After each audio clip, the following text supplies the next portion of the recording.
大量の魔力を。まずは挨拶代わりに。落下に備えろ。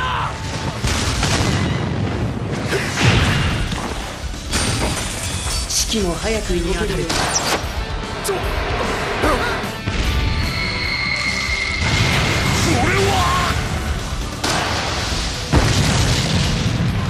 全員で全力でかかってこい。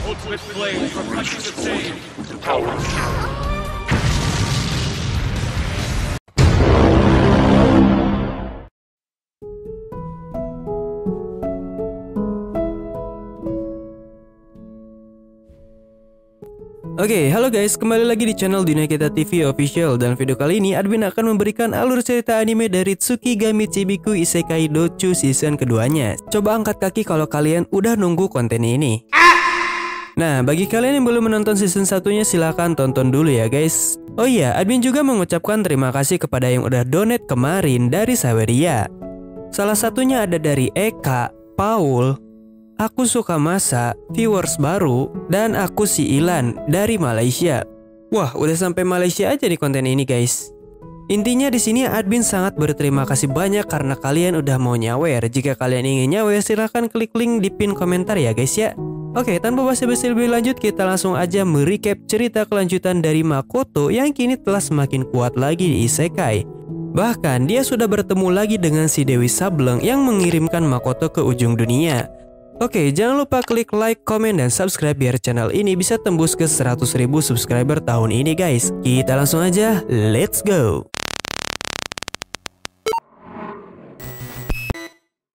Cerita dimulai saat Makoto menceritakan sedikit kilas balik tentang dirinya di dunia ini untuk mencari jejak orang tuanya yang dulu tinggal di sini. Dan saat ini Makoto akan pergi ke kota Akademi Rothsgard untuk membuka toko baru di sana. Namun karena Makoto tidak ingin dipindahkan secara paksa lagi oleh si Dewi Sableng, maka si Makoto menghindari sihir teleportasi dan jalan kaki bersama Shiki. Sedangkan Mio dan Tomoe disuruh untuk menjaga subruang dimensi iblis oleh Makoto. Di sana terlihat beberapa orang yang tergeletak seperti keracunan setelah memakan makanan buatan Mio. Ternyata Mio di sini ingin belajar memasak untuk Makoto. Namun Tomoe berkata kalau jalan Mio untuk bisa memasak makanan masih panjang karena dia belum mengetahui pengetahuan dasar bahan makanan untuk manusia. Dia bahkan memasukkan bahan-bahan aneh ke dalam makanan yang dibuatnya saat ini. Berbeda dengan Mio yang bisa makan apa saja karena dia adalah monster laba-laba iblis pemakan segala, para manusia harus memilih bahan makanan mereka yang sesuai untuk mengisi perut. Terlebih, Mio juga tidak bisa menakar kekuatannya agar bahan makanan itu tidak hancur saat diolah. Jadi, Tomoe ikut pusing memikirkan cara bagaimana caranya Mio bisa memasak dengan normal. Di kota Obit, Makoto pergi ke bar untuk makan dan Makoto disuguhkan makanan yang terbuat dari slime yang cukup aneh tetapi rasanya lumayan enak. Namun dia di sana ditatap dengan tatapan cukup aneh oleh semua orang karena wajahnya mirip dengan manusia setengah binatang atau ras ajin. Oleh karena itu, Makoto di sini langsung pergi setelah membayar makanan tadi dengan 1 koin emas yang cukup banyak bagi seorang pedagang. Saat di luar pun, Makoto yang telah melepas topengnya selalu ditatap dengan tatapan aneh oleh orang-orang yang mungkin takut melihat wajah Makoto. Tapi menurut Makoto, ini masih bisa diterima dibanding waktu pertama kali dia bertemu manusia waktu itu. Sesampainya di guild petualang, Makoto dipandang lebih aneh lagi sebab dia yang masih level 1 dan ranking E malah sudah bisa menyelesaikan misi khusus dari guild. Alhasil, Makoto di sini tidak bisa mengambil misi tingkat tinggi untuk diambil karena tidak dipercaya oleh pihak guild di sini. Tiba-tiba datang seorang wanita yang meminta tolong kalau ada kelompok bandit yang menyerang desanya. Namun pihak guild di sini tidak bisa bertindak cepat karena bandit itu terkenal kuat dan memiliki lebih dari 100 anggota. Si wanita itu pun terus memohon tetapi permintaannya tetap tidak digubris. Makoto yang awalnya ingin mengabaikannya tetapi dia merasa terganggu dengan nama perkumpulan bandit itu karena namanya sama dengan lagu kesukaannya. Apalagi si wanita malah diganggu oleh beberapa pria bejat yang mencari kesempatan dalam kesempitan. Setelah keluar dari guild, si wanita itu diikuti dan akan diculik bersama rekannya. Makoto di sini tidak ingin tinggal diam setelah melihat itu, jadi dia membantu wanita itu dan rekannya yang terlihat terluka cukup parah. Hanya dalam sekejap, Makoto di sini bisa mengalahkan para petualang itu dan Makoto pun menyembuhkan rekan si gadis yang terluka dengan kekuatan dari Dewa Tsukuyomi. Si wanita yang bernama Lana itu berterima kasih kepada Makoto karena telah menyelamatkan rekannya yang mempunyai ras werewolf bernama Eto. Selanjutnya, Lana memberitahu kondisi desa kepada Makoto karena dia menanyakan hal tersebut. Dan Lana mengatakan kalau dalam beberapa hari desa Tapa mungkin sudah hancur akibat bandit itu karena mereka telah membunuh para penjaga terkuat di desa dan bahkan menyiksa istrinya. Eto yang sudah sadar langsung bertanya kepada Lana tentang permintaannya di guild, namun hal itu percuma karena guild tidak bisa diandalkan bertindak cepat. Lana di sini merasa frustasi padahal dia selalu berdoa kepada Dewi, tetapi desanya saat ini sudah di ambang batas. Mendengar semua penjelasannya, Makoto yang awalnya ragu karena harus membunuh manusia, tetapi setelah dia membunuh petualang wanita di Tsige, akhirnya Makoto di sini sedikit mulai terbiasa. Jadi dia akan membantu Lana dan kembali ke desanya untuk mengecek secara langsung. Dengan kekuatan Makoto, mereka pun berhasil sampai di desa secepat kilat. Sesampainya di desa, Lana pergi untuk melapor, sementara Makoto dan Eto di sini mengobrol tentang para bandit dan tempat tinggal Eto yang tidak jauh dari sini. Dia dan Lana bisa berteman baik karena jarak di antara desanya dan desa ini cukup dekat. Tapi Makoto dan Eto sudah menyadari kalau terdapat korban jiwa lagi di dalam desa yang cukup banyak. Makoto pun bisa merasakan kalau para bandit itu ada di hutan dekat pegunungan, jadi dia akan pergi ke sana untuk membasminya. Eto yang sudah mengetahui lokasi mereka mengatakan kalau Makoto hanya akan bunuh diri jika ke sana. Tapi Makoto berkata kalau dia akan baik-baik saja dan memberikan mereka pelajaran karena sudah memakai nama lagu kesukaannya untuk menjadi penjahat. Kembali lagi ke dimensi iblis di mana hampir semua perwakilan ras sekarat akibat makanan buatan Mio yang tidak layak makan karena bahan-bahannya. Meskipun memang terbaik tetapi bukan berarti itu bisa dimakan oleh semua orang. Sebab yang Mio buat itu tidak bisa dimakan oleh manusia seperti Makoto. Mio pun di sini sedikit frustasi dengan memasak, sangatlah rumit dari apa yang dia kira. Padahal dia hanya ingin menyajikan makanan untuk Makoto seorang. Akhirnya di sini Tomoe memberikan saran kepada Mio untuk berkeliling dunia agar dia bisa tahu tentang bahan makanan dan cara memasak yang baik dan benar. Mendengar itu, Mio menjadi sangat termotivasi untuk mengembara demi bisa memasak yang normal dan enak berkat saran Tomoe. Sesampainya di pegunungan, Makoto melihat para bandit yang sedang bersiap untuk menyerang dan membunuh para warga desa lagi, dan Makoto di sini langsung melancarkan serangannya untuk membuat mereka tidak sadarkan diri dengan panahnya. Karena jumlahnya cukup banyak, Makoto akan menggunakan sihir api yang diajarkan oleh Emma pertama kali. Lalu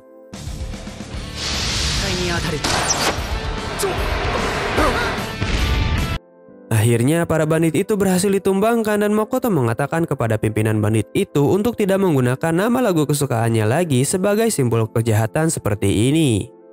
Meskipun mereka terluka cukup parah, tetapi Makoto tidak membunuh mereka dan menyerahkan hukuman kepada para warga desa Tapa.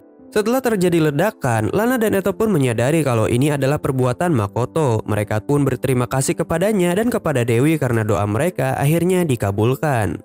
Sesampainya di kota, Makoto bertemu Shiki yang sudah mendapatkan penginapan yang bagus untuk Makoto seharga 3 koin emas per hari. Makoto pun di sini berterima kasih kepada Shiki. Meskipun begitu, Makoto telah mendengar tentang 2 sosok pahlawan di dunia ini dan dia menantikan untuk bertemu dengan 2 pahlawan yang dikirimkan oleh Dewi Sialan itu. Kembali lagi ke beberapa waktu sebelum Makoto dipindahkan ke Isekai. Di sana dia sempat bertemu dengan salah satu kandidat pahlawan di dunia lain, yaitu Otonashi Hibiki. Dengan segala kemampuan dan bakatnya, Hibiki dapat dengan mudah mendapatkan sesuatu yang sulit digapai oleh orang lain. Baik itu prestasi ataupun pekerjaan, dia selalu bisa menyelesaikannya dengan sempurna. Tapi di saat Hibiki merasa kalau kehidupan ini mulai membosankan, tiba-tiba dia dipanggil oleh si Dewi Sableng yang mengatakan kalau Hibiki terpilih menjadi pahlawan di Isekai. Dia meminta tolong agar Hibiki mau membantunya mengalahkan para iblis yang mengancam nyawa manusia di Isekai. Awalnya Hibiki ingin menolak, tetapi si Dewi itu mengetahui isi hati Hibiki, jadi Hibiki pun menerimanya. Dan si Dewi memberikan beberapa kemampuan yang kuat untuk Hibiki. Sedangkan di dunia lain, kerajaan Limia yang sedang waspada akan serangan iblis menjadi tenang karena Dewi telah mengirimkan pahlawannya. Dia adalah Otonashi Hibiki. Hibiki disambut oleh banyak orang ketika sampai, sedangkan Makoto di saat yang sama malah dibuang ke ujung dunia oleh si Dewi Sableng tersebut. Selanjutnya, Hibiki melihat peta dan keadaan sekitar di kerajaan Limia. Dia terkejut dengan topografinya mirip dengan Jepang. Dan Hibiki memberitahu kalau ada satu pahlawan lagi di kerajaan Gritonia yang sepertinya kerajaan ini sedikit mempunyai konflik dengan mereka. Jadi mereka kurang begitu senang mendengar berita tersebut. Saat ini Hibiki memanggil binatang spiritnya dari harta suci pemberian Dewi. Lalu Hibiki juga disuruh untuk memilih party agar dia bisa bertarung dengan iblis dengan bantuan orang-orang kuat. Besoknya para kandidat dikumpulkan di sekitaran kerajaan. Namun salah satu kesatria pedang terkuat yang bernama Nafar tidak tertarik dengan Hibiki sebab dia melihat kalau pahlawan Hibiki tidak mempunyai pengalaman bertarung sedikit pun. Lalu si Nafar ini disapa oleh salah satu penyihir istana Limia yang bernama Woody. Tidak lama Hibiki menemui Naval untuk mengajaknya bergabung ke dalam partinya. Tapi Naval yang awalnya tidak tertarik malah diiming-imingi kebebasan dalam bertarung saat melawan iblis nantinya dan berbagai keuntungan jika dia mau bergabung. Sebab Hibiki tahu kalau Nafar itu sangatlah kuat. Akhirnya Nafar pun menerima tawaran dari Hibiki dengan cepat sebab dia memang cuma ingin menghabisi para iblis saja. Sedangkan di saat itu Makoto malah membuat kontrak dengan naga yang saat ini adalah menjadi Tomoe. Parti Hibiki pun hampir sudah terbentuk yang terdiri dari 4 orang. Namun di saat mereka akan melaksanakan misi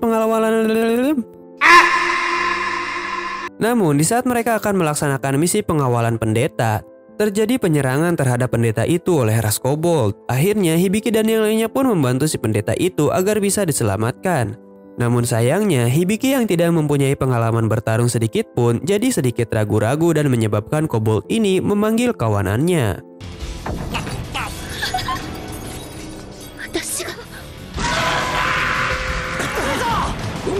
Semua orang pun di sini menjadi kesusahan karena itu dan Hibiki yang merasa bersalah langsung mengamuk mengalahkan para kobold itu sebab dia adalah pahlawan yang tidak boleh mati di sini.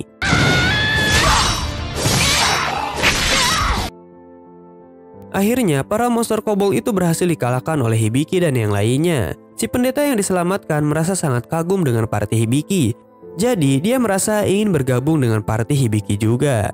Dia bahkan rela memotong rambutnya demi memperlihatkan keseriusannya untuk bergabung. Hibiki dan yang lainnya pun sedikit terkejut, tetapi karena dia sudah bersungguh-sungguh, jadi mereka menerima Chia sebagai bagian dari parti pahlawan Otonashi Hibiki.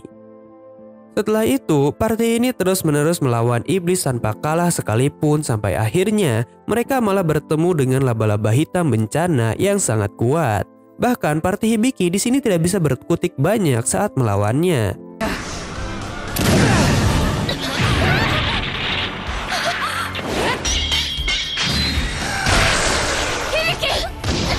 Di saat teman-temannya terluka, Hibiki di sini kembali mengamuk dan berhasil melukai si laba-laba hitam itu meskipun akhirnya Hibiki juga tumbang.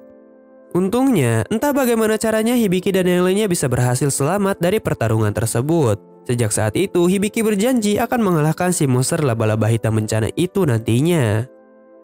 Di sisi lain, ketika Hibiki telah ditransfer ke Isekai, salah satu kandidat pahlawan baru yaitu Iwahashi Tomoki sering dirundung atau dibully oleh teman-temannya hanya karena dia menjadi model dan sedikit tampan.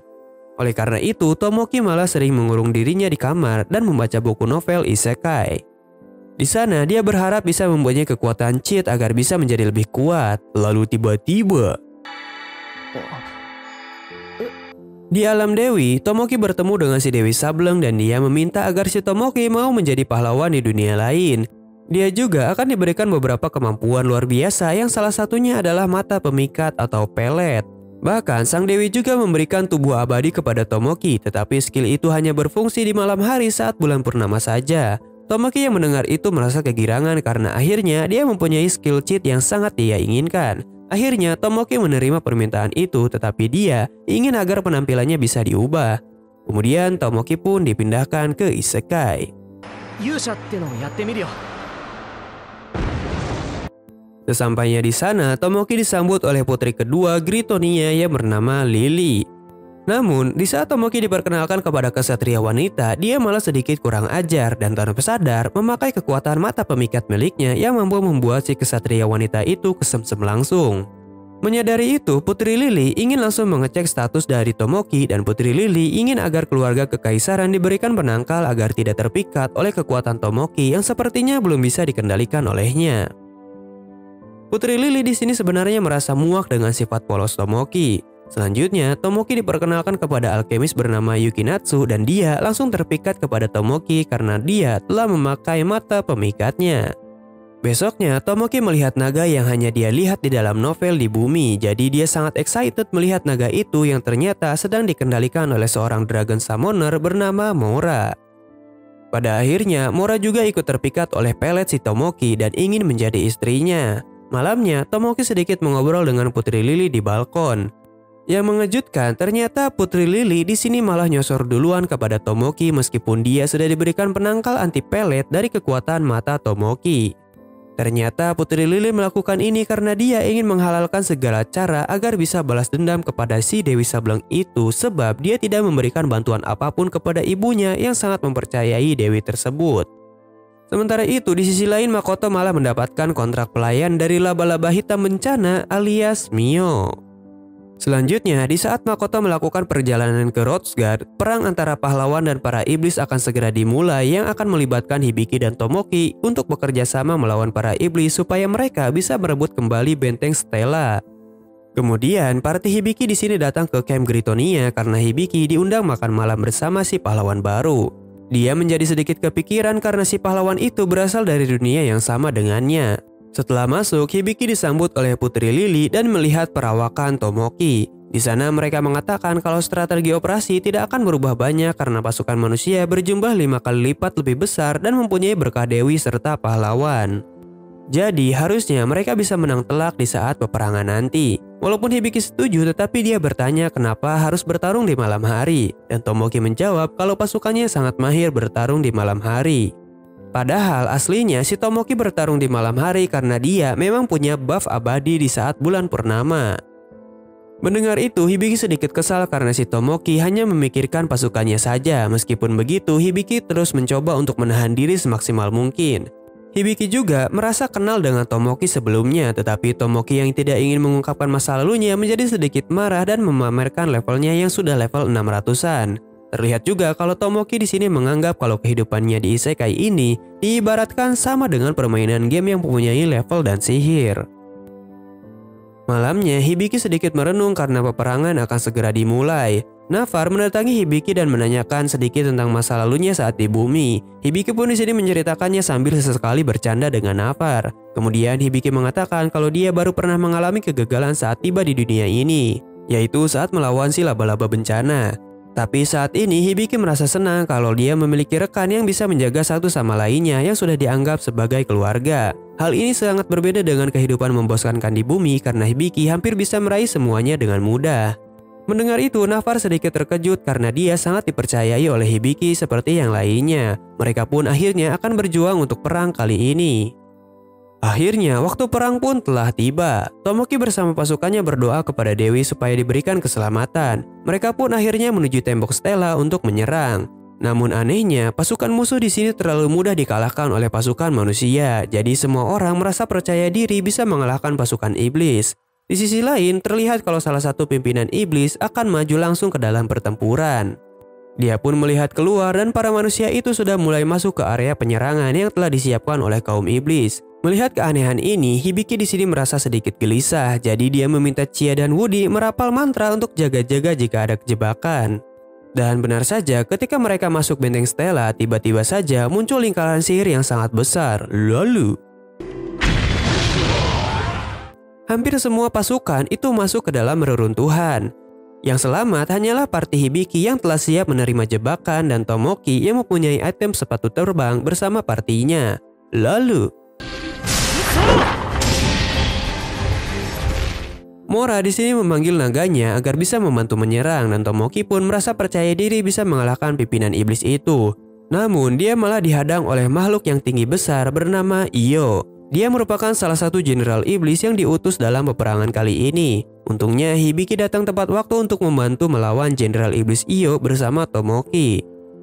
Namun sialnya, si Iyo di sini menggunakan sebuah teknik khusus agar berkah dewi yang dimiliki oleh pahlawan ditekan sampai hampir hilang sementara. Mendengar itu, Tomoki di sini langsung terguncang hebat karena itu berarti Tomoki akan mati jika dia terkena serangan fatal sebab skill keabadiannya yang diberikan oleh Dewi tidak akan berguna.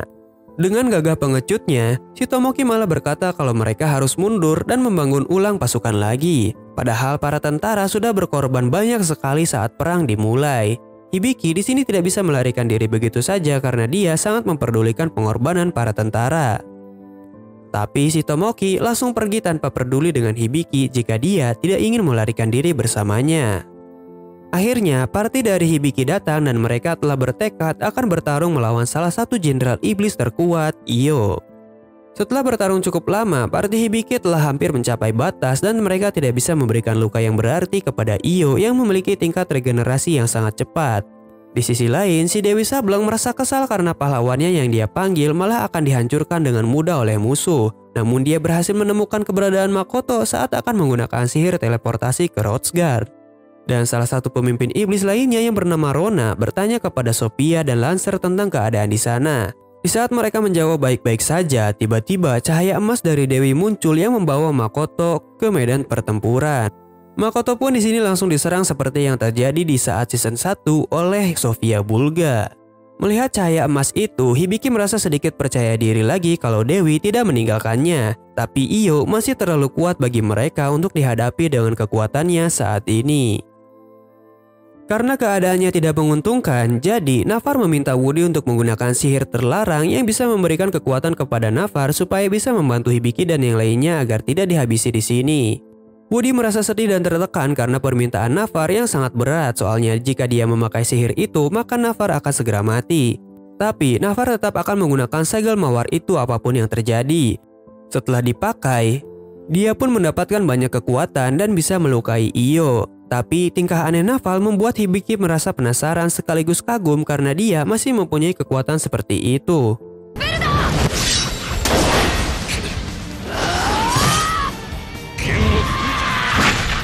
Belda yang melihat segel mawar menyadari kalau Naval akan mengorbankan dirinya, jadi dia pun membantu Navar sekuat tenaga agar bisa menyerang Iyo bersama Hibiki.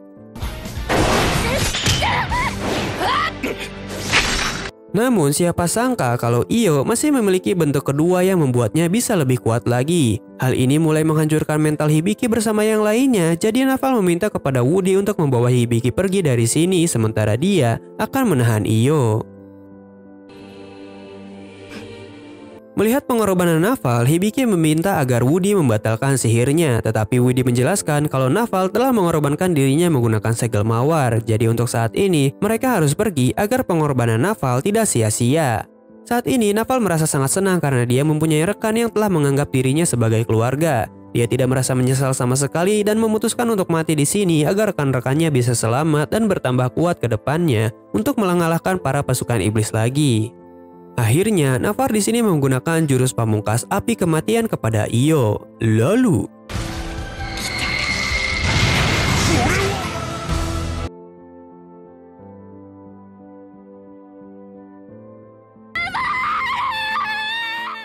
meskipun serangan itu bisa melukai Iyo, tetapi dia masih bisa selamat karena tingkat regenerasinya sangatlah tinggi. Mereka juga telah menerima berita kalau Sophia dan Lancer telah dikalahkan oleh seseorang kiriman Dewi tadi. Di sisi lain, Tomoki awalnya merasa bersalah karena telah meninggalkan pahlawan parti Hibiki. Namun Putri Lily di sini mengatakan kalau hal itu tidak benar karena Tomoki telah membuat keputusan yang tepat supaya dia bisa kembali lagi dalam peperangan nantinya setelah bertambah kuat. Sedangkan Makoto yang telah bertarung dengan Sophia menjadi tidak sadarkan diri dan membuat Mio dan Tomoe panik. Terlebih luka Makoto tidak kunjung sembuh walaupun sudah digunakan sihir penyembuh milik mereka berdua. Oke, kita kembali lagi ke waktu masa kini di mana Makoto sedang menuju kota Hrothgar dengan jalan kaki agar keberadaannya tidak terdetek oleh si Dewi Sialan itu lagi. Selanjutnya, Mio dan Tomoe kembali mengobrol tentang pekerjaan mereka di mana Mio sedang mencari cara agar bisa memasak dengan normal, sedangkan Tomoe sedang mencari informasi di tempat pertarungan antara Makoto dan Sofia Bulga sebelumnya yang mengakibatkan muncul sebuah danau besar. Mereka berharap bisa segera bertemu dengan Makoto karena sudah kangen. Di sisi lain, Makoto telah sampai di kota Hrothgar bersama Shiki, namun mereka malah menemukan seorang gadis yang sepertinya diganggu oleh beberapa siswa di Akademi Hrothgar. Makoto di sini sedikit terganggu karena mata dari gadis itu sudah terlihat menyerah akan kejadian ini, jadi dia mencoba untuk membantunya. Namun karena tidak bisa berbicara, jadi dia meminta bantuan Shiki untuk menegur mereka. Seperti biasa, Makoto di sini diremehkan karena mereka adalah bangsawan dan seorang siswa di Akademi Rotsguard. Makoto di sini bersyukur kalau Mio dan Tomoe tidak ada di sini karena mereka pasti ingin langsung membunuh orang-orang itu setelah menghina Makoto. Tapi siapa sangka Shiki pun di sini berpikir demikian, jadi Makoto meminta Shiki agar lebih tenang. Para siswa sumbu pendek itu pun malah gampang terprovokasi oleh ucapan Shiki dan Makoto. Jadi mereka menggunakan sihir melayang yang bagi Makoto itu tidak ada artinya sama sekali untuk menyerang. Jadi Makoto meminta Shiki agar membuat mereka menyerah. Lalu namun karena terlalu berlebihan, jadi Makoto menghapus efek sihir tersebut. Kemudian Makoto berbicara dengan gadis itu, namun dia sepertinya masih kurang mempercayai seseorang. Tapi gadis yang bernama Luria itu memberitahu tempat makan di mana dia bekerja. Jadi jika Makoto pergi ke sana, maka dia akan berterima kasih secara sungguh-sungguh. Makoto pun tertarik untuk datang ke sana karena makanan yang disebut itu mirip dengan yang ada di dunianya, yaitu nabe. Tapi siapa sangka para siswa itu masih melayang di atas dan tidak bisa turun sendiri. Jadi Shiki disuruh menurunkan mereka oleh Makoto. Bukannya kapok, tapi para siswa itu sepertinya malah menyimpan dendam kepada Makoto. Lalu di saat Makoto akan pergi ke Akademi Rotsguard untuk menjadi murid supaya dia diakui sebagai penduduk di sini, Shiki malah mengatakan kalau ujian masuk yang diikuti oleh Makoto adalah ujian guru di sana. Hal itu sudah tertera di kertas rekomendasi dari Rembrandt kepada Makoto, dan ternyata Rembrandt pun di sini kaget sebab dia telah melakukan kesalahan kepada Makoto. Dan Makoto pun di sini merasa frustasi karena dia malah mendaftar menjadi calon guru di sini. Terlihat juga kalau telah banyak peserta yang mendaftar untuk menjadi guru. Makoto di sini menanyakan kepada si resepsionis apakah tersedia lowongan lain untuknya selain guru. Namun si resepsionis itu membalas pertanyaan Makoto dengan kekesalan dan umpatan karena sudah beberapa orang yang menanyakan hal tersebut kepadanya. Melihat sikap arogan itu, Shiki di sini langsung marah kepada orang tersebut dan ingin membunuhnya karena dia sudah tidak sopan kepada Makoto. Namun dia dihentikan oleh Makoto agar tidak membuat keributan lebih besar lagi. Tidak lama dari itu, muncul seseorang petinggi yang menghentikan pertikaian ini dan meminta maaf atas perlakuan bawahannya. Shiki pun di sini meminta agar bawahannya bisa diatur dengan lebih baik lagi. Terlihat mereka berdua sedang berdebat walaupun muka mereka tetap tersenyum. Akhirnya Makoto di sini tetap akan mengikuti ujian guru. Setelah melihat surat rekomendasi Rembrandt, Makoto disuruh memilih untuk tipe ujian yang ingin dia kerjakan. Tanpa sadar, Shiki di sini malah memilih ujian paling sulit untuk Makoto karena dia merasa kalau tuannya pasti bisa menyelesaikan semua itu dengan mudah. Si petinggi itu pun sedikit terheran, tetapi dia tetap menyetujui hal itu. Selanjutnya, Makoto akan melakukan ujian dengan 3 peserta lain, di mana ujiannya itu para peserta akan dipindahkan ke tempat lain dan mereka diharuskan untuk menangkap 3 bola warna biru, merah, dan kuning selama 3 hari di lokasi lain. Jika sampai ada yang ingin kembali, mereka bisa menggunakan item sayap ini, dan jika ada yang menyerah, maka mereka harus membunyikan loncengnya.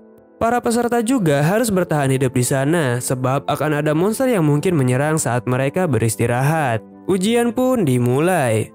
Para peserta pun ditempatkan cukup berjauhan lokasinya dengan Makoto. Makoto juga sudah mencari sumber makanan menggunakan kekuatan pencariannya, jadi untuk makanan dia tidak akan kesusahan lagi. Tidak lama dari itu, Makoto menemukan bola yang dimaksud, namun sayangnya, dia malah kesusahan untuk menangkap bola tersebut secara utuh karena kekuatannya terlalu kuat ketika menyerang.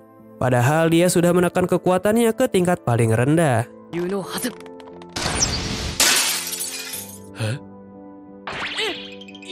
Makoto pun di sini menjadi stres karena hampir semua bola yang ingin dia tangkap malah hancur dengan sentuhannya saja. Karena tidak berhasil dalam hari ini, Makoto pun tidur menggunakan penghalang agar tidak ada monster yang menyerang. Tapi siapa sangka, ketika dia sadar, para monster telah berkumpul di sekitaran berlindung Makoto. Kemudian Makoto mencari keberadaan peserta lain yang ternyata sudah ada 2 orang yang pergi dari lokasi ujian ini, entah itu berhasil atau gagal. Jadi Makoto di sini berusaha untuk menekan kekuatannya lebih dalam lagi agar bola itu tidak hancur. Hasilnya dia berhasil menangkap bola biru dan bola kuning hanya dengan sihir paling lemah miliknya.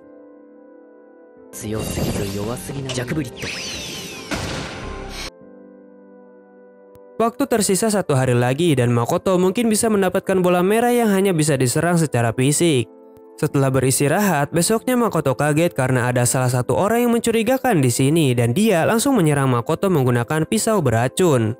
Si assassin ini ternyata hanya diniatkan untuk mengancam peserta saja, tetapi dia menjadi kesal karena Makoto telah mematahkan pedang Orihalku miliknya. Jadi dia berkata kalau Makoto sudah pasti akan mati oleh racun itu. Tapi beberapa saat kemudian Makoto tidak kunjung tumbang dan Makoto berkata kalau racun tidak mempan kepadanya. Dan si assassin itu pun dibuat mati rasa dari bawah kepala sampai ke kaki. Lalu selanjutnya, saat hari sudah mulai senja, Makoto terlihat frustasi karena bola itu terus-menerus hancur oleh serangannya. Tapi dia kepikiran menggunakan sebuah pisau biasa untuk memotong ikan. Setelah beberapa kali menekan kekuatannya, akhirnya Makoto pun berhasil mendapatkan batu merah itu. Makoto pun langsung pergi menggunakan item teleportasi dan di sana ketika peserta lainnya gagal akibat serangan dari monster dan si assassin yang mengancam mereka. Makoto langsung menyerahkan 3 bola itu kepada si penguji, namun si penguji malah kaget karena Makoto bisa membawa 3 bola dengan warna yang berbeda. Padahal maksud si penguji di awal adalah para peserta harus membawa 3 bola ini dari salah satu warna. Dia tidak percaya kalau ada orang yang bisa mengumpulkan ketiga bola ini dengan sempurna. Akhirnya Makoto di sini berhasil lulus dan menjadi guru sementara di Akademi Wrothsgard. Di sisi lain, si penguji yang sedang mabuk bercerita kepada seorang wanita kalau ujian kali ini sebenarnya sudah dipersulit atas permintaan seseorang. Tapi siapa sangka ada orang yang lulus dengan nilai sempurna. Karena izin berdagang Makoto telah diberikan, dia pun akan segera menuju akademi. Tetapi sebelum itu, Makoto dan Shiki selalu mampir ke toko Gotetsu memesan makanan nabe yang menurut Makoto cukup aneh karena sayur dan daging malah ditambahkan krim manis. Tetapi bagi Shiki, dia malah ketagihan.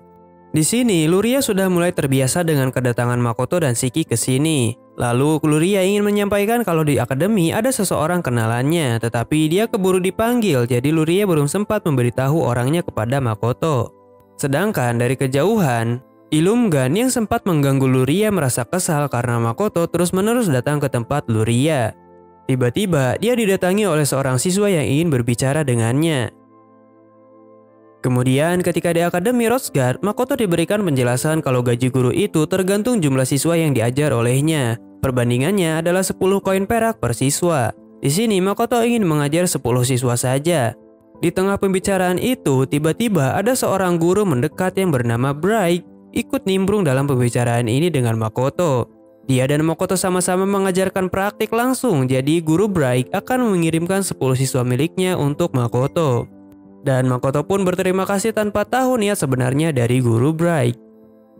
Setelah itu, Makoto pergi ke perpustakaan untuk mencari bahan ajar yang cocok bagi para siswa. Di sana dia disambut oleh seorang wanita yang ternyata mengenal Makoto. Jadi Makoto langsung siaga karena wanita itu sangat mencurigakan jika sampai tahu namanya. Padahal dia adalah guru baru dari ratusan guru di sekolah ini.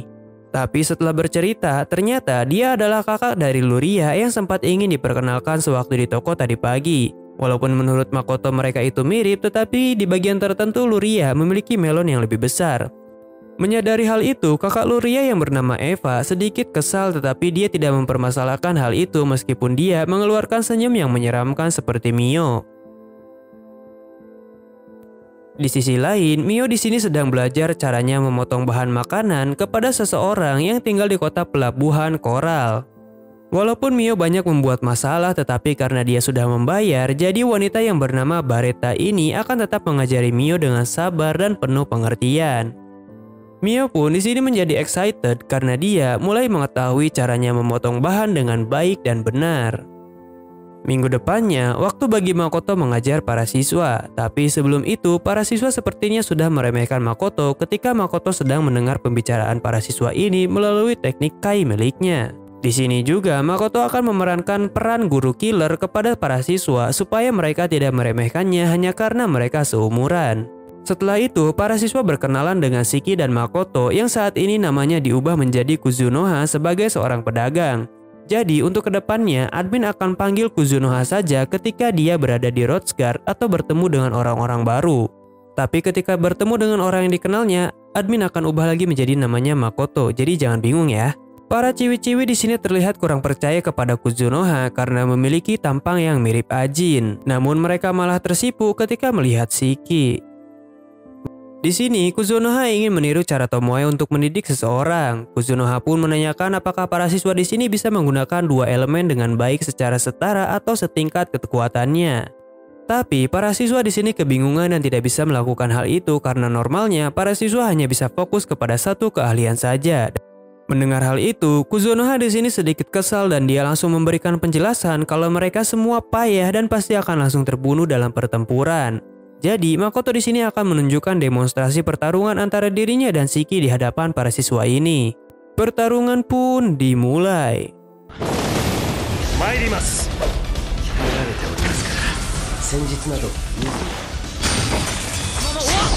Saat pertarungan dimulai, para siswa hanya bisa terbengong dan tidak menyangka kalau baru pertama kalinya mereka melihat cara seorang penyihir sungguhan bertarung. Padahal menurut mereka, Kuzunoha seperti tidak mempunyai mana. Tapi dia sangatlah hebat dalam mengeluarkan sihir dan mampu memojokkan Shiki dengan mudah.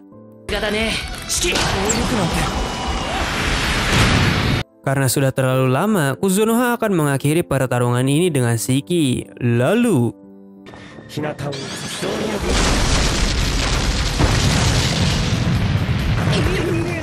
pertarungan pun berhasil dimenangkan oleh Kuzunoha, namun dia sedikit bingung dengan ekspresi para siswa yang terlihat seperti ikan mati. Dia takut para siswa ini malah tidak mau datang ke kelasnya lagi. Kuzunoha pun mengakhiri kelas dan meminta Shiki untuk mengobati siswa yang terluka akibat serpihan batu tadi. Dan wanita yang bernama Abelia ini menjadi sangat tersipu malu akan kegantengan Shiki yang mengobatinya menggunakan salep penyembuh dari toko Kuzunoha. Terlihat juga kalau sebagian dari siswa ini merasa tertarik untuk menjadi murid Kuzunoha karena mereka ingin bertambah kuat juga. Jadi mereka berterima kasih kepada guru Bright yang telah merekomendasikan guru Kuzunoha. Selanjutnya, Tomoe di sini memeriksa tempat terakhir Makoto bertarung melawan Sofia Bulga dan Lancer. Ternyata tempat itu telah berubah menjadi danau yang sangatlah besar. Lalu, Tomoe berbicara dengan salah satu saksi hidup yang melihat kejadian saat panah penghancur segala ditembakkan oleh seseorang yang berbaju merah dan biru di langit. Dia mengira kalau ini semua adalah hukuman dari Dewi yang menegur manusia karena sudah sesat, tetapi setelah Tomoe melihat ingatannya, dia langsung tertawa karena perbuatan ini adalah ulah tuannya sendiri yang saat ini tidak menyadari serangannya bisa membuat kerusakan yang sangat besar seperti ini. Kembali lagi ke akademi di mana saat ini ada 5 siswa yang bertahan dari 10 murid yang diberikan oleh Bright Sensei. Mereka adalah Mitra Casper, Izumo Kusakabe, Diana Cerberus, Jin Rohan, dan Abelia Hopeless. Kuzunoha di sini memberikan penjelasan tentang pertarungan kemarin kalau dia hanya tidak bisa memakai bahasa umum, tapi dia masih bisa berbicara dan merapal mantra seperti kemarin. Pelajaran kali ini adalah simulasi pertarungan dengan Kuzunoha Sensei itu sendiri, di mana para siswa harus bisa mengeluarkan batas potensi miliknya dan jangan takut terluka sebab Kuzunoha memiliki obat penyembuh yang sangat ampuh untuk mereka. Jadi mereka dituntut harus mengalami batas kemampuan tubuh mereka masing-masing supaya bisa terbiasa dalam pertarungan sungguhan. Hasilnya sudah tertebak di mana para siswa dapat ditumbangkan dengan mudah hanya dengan sedikit kekuatan dari Kuzunoha. Akhirnya mereka menyadari batas kemampuan mereka dalam pertarungan. Kemudian Kuzunoha meminta kepada mereka untuk menulis laporan tentang apa yang mereka pelajari saat ini. Mendengar itu, semua orang di sini merasa kalau Kuzunoha Sensei adalah iblis karena setelah dibuat capek malah langsung disuruh buat laporan pula. Sedangkan di kelas lain, saat kelas dimulai, Illumgan yang disegani banyak orang karena kejeniusannya mulai terfikirkan memakai obat pemberian siswa misterius yang bernama Karen yang dapat menambahkan kekuatan untuknya. Emosi Illumgan mulai menjadi-jadi saat tahu kalau Kuzunoha telah menjadi guru di akademi ini. Malamnya, Makoto mereview hasil laporan para siswa yang terlihat cukup menjanjikan. Namun di sisi lain, guild pembunuh yang sempat ingin menyerang Kuzunoha saat ujian ternyata itu suruhan dari Bright Sensei yang ingin menyingkirkan Kuzunoha dalam akademi ini. Akhirnya, toko Kuzunoha telah siap untuk berjualan di Rotsgard. Dan yang akan menjadi pegawainya adalah Aqua dan Eris. Sistem kerjanya hampir mirip dengan yang ada di Tsuge. Namun di sini, Kuzunoha memberikan sip untuk istirahat dan tunjangan makanan kepada mereka. Mendengar itu, Aqua dan Eris merasa kalau di toko ini mereka bisa sedikit bersantai dan mendapatkan makanan yang layak. Berbeda dengan di Tsuge yang terlalu sibuk sampai mereka kurang istirahat. Beberapa hari berlalu dengan cepat dan Kuzunoha di sini merasa capek secara mental karena banyak murid yang tiba-tiba ingin melamarnya menjadi istri ketiga. Hal itu mungkin dilakukan agar kedudukan dan harta yang berlimpah dari perusahaan Kuzunoha bisa mengalir kepada mereka juga. Eva di sini datang dan tanpa sengaja melihat dua orang yang ada di lukisan kertas milik Kuzunoha. Namun Kuzunoha di sini langsung mengalihkan pembicaraannya tentang para siswa yang terus melamar dirinya dan Eva mengatakan kalau mereka melamar mungkin untuk kepentingan politik saja. Tetapi Eva merasa senang melihat ekspresi Kuzunoha yang polos ketika dilamar oleh para gadis. Di sisi lain, Lai memberikan laporan informasi yang dia dapatkan tentang Sophia Bulga dan para komplotannya kepada Tomoe yang juga sedang mencari tahu tentang cincin yang bisa menghilangkan berkah Dewi. Tapi sepertinya, Laim di sini diikuti oleh seseorang yang mengincar pedang miliknya. Ternyata Laim di sini diikuti oleh sang pahlawan Iwahashi Tomoki bersama Putri Liri dan Mora. Tomoki di sini terkejut karena ada seseorang yang memakai kostum samurai. Tomoe pun di sini memperkenalkan dirinya bersama Laim kepada Putri Lily yang ikut memperkenalkan dirinya juga. Di sini Tomoki berkata kurang sopan kepada Tomoe karena langsung menanyakan umurnya terlebih dahulu dan dia meminta Tomoe untuk memperlihatkan senjata katana yang ada di pinggangnya itu. Tomoe pun di sini mempersilahkannya sambil akan menjelaskan tentang pedang miliknya, namun si Tomoki malah berkata kalau dia tidak tertarik akan hal itu. Sayangnya, pedang Tomoe di sini tidak bisa dibuka meskipun Tomoki memiliki titel sebagai pengguna semua senjata. Tomoe menjelaskan kalau pedang itu hanya bisa dipakai olehnya, jadi Tomoki tidak bisa memakainya tanpa izin dari Tomoe. Setelah diambil kembali, Tomoe mengatakan kalau nama dari pedang ini adalah Shirafuji yang sangat indah bentukannya sampai-sampai semua orang terkagum. Setelah itu, Tomoe meminta kepada mereka untuk pergi karena urusan mereka sudah selesai. Namun Putri Lily di sini memperkenalkan dirinya kalau dia adalah putri kedua dari kerajaan Gritonia dan pria ini adalah pahlawan Gritonia Iwahashi Tomoki. Putri Lily juga ingin pedang itu dibeli berapapun harganya, tapi Tomoe menolak hal itu karena dia sudah bilang kalau pedang ini hanya bisa dipakai olehnya. Selain itu, Tomoe yang bisa membaca pikiran sudah mengetahui kalau Putri Lily berniat untuk membuat salinan senjata ini lebih banyak lagi untuk perang. Karena ditolak, Tomoki di sini langsung menggunakan skill peletnya kepada Laim untuk menyerahkan katananya. Namun Laim di sini ditegur keras oleh Tomoe untuk segera diam. Setelah berdebat cukup panjang, Tomoki di sini tidak ingin pedang lagi, tetapi dia malah menginginkan Tomoe untuk menjadi istrinya sambil menggunakan skill pemikat. Namun skill itu tidak berguna di hadapan Tomoe yang mempunyai resistensi tinggi. Tomoe juga kecewa kalau si pahlawan ternyata mempunyai sifat busuk, padahal dia berasal dari dunia yang sama dengan Makoto. Setelah ditolak lagi, Moura yang merupakan Dragon Summoner menyadari kalau Tomoe adalah ras naga tingkat tinggi, jadi dia ingin menundukkan Tomoe menggunakan kekuatannya agar bisa menjadi rekan dari Tomoki. Namun sayangnya kekuatan Tomoe di sini sangatlah tinggi, jadi skill itu langsung hancur seketika. Terlebih skill charm pemikat milik Tomoki kepada Laim juga ikut dihancurkan oleh kekuatan Tomoe. Karena si Tomoki ini dikatai bocah ingusan, dia pun menyerang Tomoe dengan sangat kuat karena tidak terima. Tapi sayangnya kekuatan mereka itu bagai langit dan bumi yang membuat Tomoki tidak bisa menyerang Tomoe sedikit pun. Tomoe pun di sini memberikan pesan kepada Putri Lily kalau dia akan menganggap pertemuan kali ini tidak pernah terjadi. Tapi jika selanjutnya sampai terjadi lagi, maka Tomoe tidak akan memberikan ampun dan akan membunuh si pahlawan. Putri Lily di sini merasa tertekan karena ada seekor naga lagi yang bisa membaca pikiran yang sangat kuat di daerah sini. Tetapi si Tomoki di sini malah semakin tergila-gila kepada Tomoe. Setelah berpindah, Lai menangis karena dia malah terkena efek pelet dari si pahlawan yang menginginkan pedang pemberian dari Makoto dan Tomoe. Jadi Tomoe di sini menawarkan Laim untuk berubah menjadi keluarganya, yang berarti Laim tidak akan menjadi manusia tulen lagi karena dia akan menerima sedikit kekuatan Tomoe. Sedangkan di sisi lain, Mio sedang mencari rumput laut yang bisa dimakan. Namun tiba-tiba dia diserang oleh seekor serigala milik Hibiki. Mio pun marah karena kimononya basah. Di saat dia akan menyerang, Hibiki di sini datang dan meminta maaf kepada Mio karena binatang rohnya malah bertindak kurang ajar. Karena Hibiki terlihat menyesalinya, jadi Mio memaafkan Hibiki sebab dia sekilas terlihat mirip sifatnya dengan Makoto. Namun di saat Hibiki mengenali tentang jenis rumput laut dan makanan Jepang yang seperti yang ada di dalam ingatan Makoto, jadi Mio langsung gercep meminta tolong kepada Hibiki supaya dia bisa mengajari Mio memasak. Akhirnya Hibiki pun mengajari caranya memasak kepada Mio.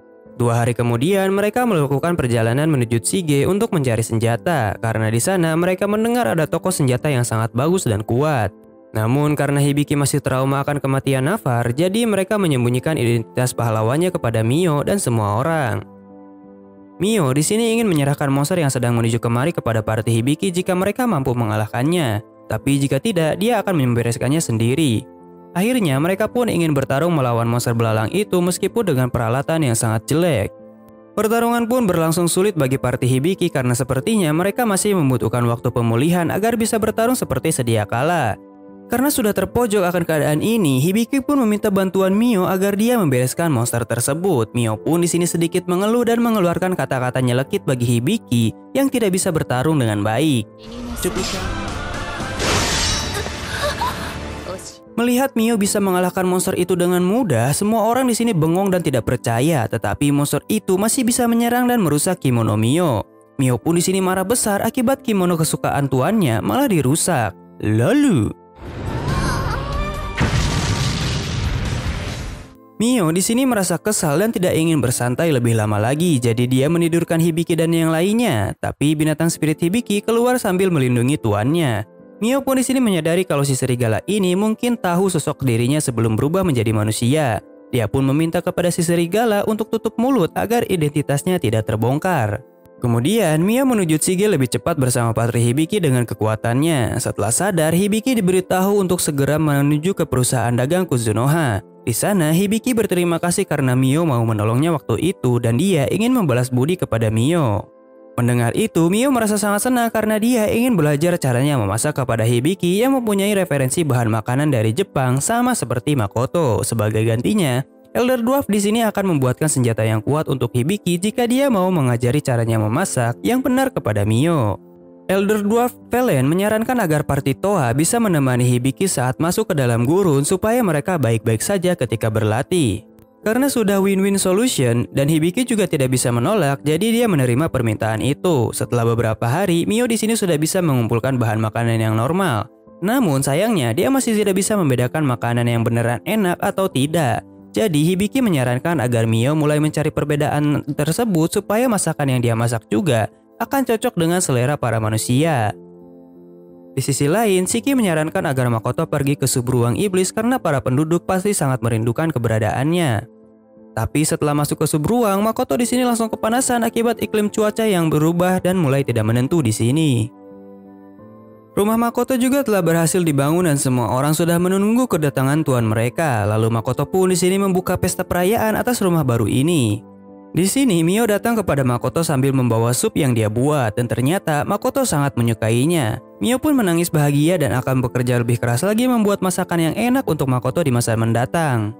Tomoe di sini mengatakan kalau Mio sudah bekerja keras membuat hidangan itu untuk Makoto selama ini. Emma juga mengatakan kalau Mio belajar dari seseorang petualang yang tahu caranya memasak. Makoto di sini ikut senang jika Mio merasa senang juga. Selanjutnya, Tomoe memberikan laporan kepada Makoto kalau saat dia menyelidiki tempat pertarungan Makoto dengan Sophia Bulga, dia bertemu dengan pahlawan Gritonia Iwahashi Tomoki yang memiliki sifat bejat dan terjerat dalam hawa nafsunya saja. Tomoe yakin jika peperangan dengan ras iblis telah selesai, maka kekaisaran Gritonia akan memulai peperangan dengan manusia juga. Terlebih setelah membaca pikiran Putri Lily, Tomoe mengetahui kalau dia mengetahui konsep sebuah pistol. Meskipun tidak seberbahaya sihir, tetapi senjata api tetap bisa membunuh seseorang dengan mudah. Awalnya, Tomoe berniat untuk menghabisi langsung si pahlawan itu, tetapi Makoto mengatakan kalau hal itu tidak boleh dilakukan meskipun dia merasa kesal kepada pahlawan Gritonia. Namun, Tomoe di sini masih belum menemukan info tentang cincin penghilang berkah Dewi. Dia juga menceritakan tentang ada seseorang yang membuat dataran menjadi danau di dalam peperangan itu. Karena Makoto tidak menyadari kalau itu adalah perbuatannya, Tomoe malah tertawa sendiri melihat kepolosan tuannya. Namun saat Tomoe mendapatkan info dari Shiki kalau Makoto digoda oleh para siswa lain yang ingin menjadi istrinya, dia pun langsung menghampiri Makoto. Tetapi Makoto di sini malah heran dengan hawa yang sangat amat panas ini di subruang. Tomoe di sini menjelaskan kalau hal ini bisa terjadi mungkin karena Makoto sudah membuat gerbang subruang di tempat lain yang bisa mempengaruhi iklim seperti ini. Akhirnya mereka pun akan mencari tahu penyebab yang pasti tentang situasi kali ini dengan baik. Yang pasti Makoto merasa sedikit bersalah karena dirinya subruang malah menjadi seperti ini. Jadi dia akan berhati-hati lagi ke depannya. Di sisi lain, Hibiki yang telah selesai melakukan pelatihan dan mendapatkan senjata dari Elder Dwarf Velen ingin segera meninggalkan tempat ini karena dia sudah dipanggil oleh kerajaan Limia. Mio yang masih ingin mempelajari caranya memasak ikut sedih, tetapi jika memang itu adalah kewajiban Hibiki, maka dia tidak akan ikut campur. Hibiki pun ingin mengajak Mio bergabung dalam partinya, namun tentu permintaan itu ditolak langsung sebab dia hanya akan mengabdi kepada tuan mudanya saja. Hibiki pun di sini mengerti dan dia berharap bisa bertemu lagi dengan Mio, jadi dia bisa memberikan resep baru kepada Mio. Akhirnya mereka pun berpisah. Kembali lagi ke Subruang di mana meskipun iklimnya masih belum teratur tetapi panen yang dihasilkan sangat baik dan pemandangan dari Subruang juga tetap sangat indah berkat bantuan semua orang yang membantu perkembangan tempat ini. Makoto pun berharap bisa menambah penduduk lagi di sini. Emma mengatakan kalau sudah ada 3 kandidat ras yang ingin tinggal di sini berdasarkan rekomendasi dari Tomoe, Mio, dan Shiki. Jadi Makoto akan mewawancarai mereka nantinya. Lalu Makoto bertemu Beren yang ingin menginformasikan kalau terdapat monster yang cukup langka karena monster ini sempat menyerang Mio dan merusak kimononya. Ternyata monster ini juga memangsa peri angin agar bisa mendapatkan kekuatan angin. Mendengar itu, Shiki kaget dan mengaku kalau monster itu mungkin adalah ciptaannya ketika dia masih menjadi seorang lich yang menciptakan berbagai makhluk eksperimen. Tapi karena eksperimen itu tidak berhasil, jadi Shiki malah membuangnya begitu saja. Dia tidak menyangka hal ini akan menyebabkan masalah seperti itu. Dan Shiki meminta maaf kepada Makoto karena makhluk eksperimennya bukanlah ini saja, melainkan ada berbagai jenis yang telah dia buat. Contohnya, monster kepiting yang pernah Tomoe makan waktu itu. Makoto pun menyuruh Shiki untuk melapor kepada Tomoe dan Mio agar ditegur atas tindakan bodohnya. Selanjutnya, Makoto akan melangsungkan wawancara dengan 3 ras yang sudah direkomendasikan oleh Mio, Tomoe, dan Shiki. Namun Emma yang mendampingi Makoto mengatakan kalau tuannya tidak boleh terlalu naif dan polos di hadapan para calon penduduk baru itu. Dia sangat berharap kalau Makoto bisa berwibawa lagi di hadapan mereka supaya Makoto tidak diremehkan. Wawancara pertama adalah dengan ras manusia bersayap, rekomendasi dari Shiki. Mereka adalah Kakun dan Suna selaku perwakilan rasnya. Tapi Emma di sini terlihat marah karena mereka malah terus melayang saat mengobrol dengan Makoto. Ternyata jumlah orang dari ras bersayap di sini cukup banyak. Biasanya mereka akan selalu bersaing dengan ras lainnya untuk mendapatkan tempat tinggal. Tapi dalam proposal Subruang, setiap makhluk bisa hidup dengan nyaman dan akan diberikan pekerjaan yang layak. Jadi mereka merasa sangat senang karena sudah bisa diterima di sini. Selanjutnya adalah wawancara ras Gorgon yang memiliki Tobruk. Maksudnya memiliki kekuatan yang tidak biasa, yaitu mata mereka bisa menjadikan apapun menjadi batu. Tapi tatapan itu tidak mempan kepada Makoto karena dia sudah memakai sebuah pelindung. Mereka bercerita kalau matanya ini cukup menyulitkan keseharian para ras Gorgon, sebab makanan yang didapat pun bisa menjadi batu jika sampai terlihat. Terlebih, mereka tidak bisa mengembalikannya ke bentuk semula. Mendengar itu, Makoto berkata kalau dia mungkin akan memikirkan sebuah cara untuk membuat item seperti kacamata yang bisa menahan kekuatan mereka seperti para dwarf. Jadi para ras Gorgon ini bisa melihat tanpa takut, matanya bisa membatukan apapun. Makoto juga bahkan bisa mengembalikan batu yang telah dirubah menjadi seperti sedia kala. Mereka pun merasa senang dengan harapan ini sebab awalnya semua ras Gorgon diperkirakan tidak akan bisa melihat seumur hidup mereka. Tapi Makoto di sini bingung bagaimana caranya ras Gorgon menambah populasi padahal mereka hanya memiliki ras wanita saja. Mereka pun menjawab kalau para wanita ras Gorgon akan menyerap esensi para pria seperti biasa dan anak yang dilahirkan pasti akan menjadi Gorgon. Makoto pun berpesan agar mereka mencari pasangan terlebih dahulu sebelum pindah ke Subruang agar tidak merepotkan banyak orang. Tapi kalau memang tidak bisa, boleh cinta satu malam dengan pria. Terakhir, ada ras peri Al-Emera yang direkomendasikan oleh Mio. Mereka terlihat sangat santai dan frontal di hadapan Makoto. Hal itu membuat Emma merasa kesal karena mereka malah bersikap semena-mena kepada tuannya. Terlebih, Makoto juga masih memanggil Emma secara hormat yang harusnya tidak dilakukan. Apalagi ras Al-Emera ini malah menghina Emma yang merupakan ras orc. Akhirnya, ras Al-Emera pun gagal untuk tinggal di Subruang karena kondisinya tidak kondusif.